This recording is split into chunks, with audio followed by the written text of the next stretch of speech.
books I have written is a book that's titled Why Ireland Never Invaded America.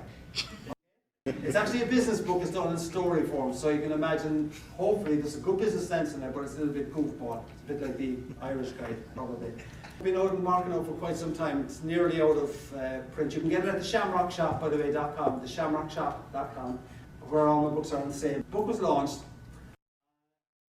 I was down at the pub in the Chicagoland area. I met a friend of mine on one occasion, and he said, "Conor, I love your book, Why Ireland Never Invaded America." And it's done in story form, humorous business story. Okay? He said, "Conor, I love your book, Why Ireland Never Invaded America. I read one chapter of it a night in bed. My wife reads one chapter of it a night in bed. It's ruined our sex life." What a recommendation for a book. So the next time I was doing a little piece around the book, I told this story. So this now means, people, that this book, I can now tell you that this book is better than sex.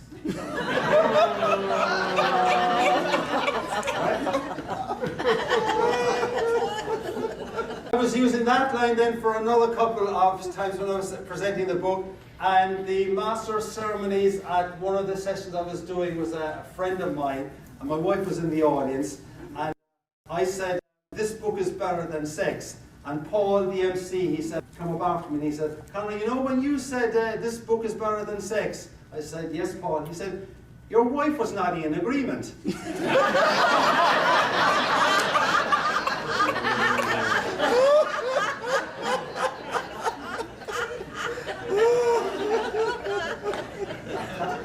She said she wasn't.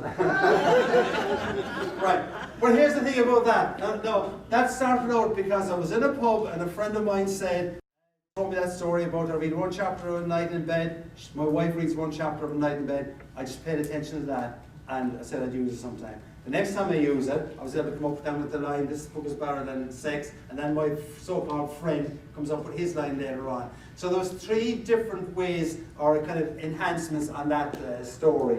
And it's the same with you. You can add humour to your presentation just by doing it slowly but surely, slowly but surely.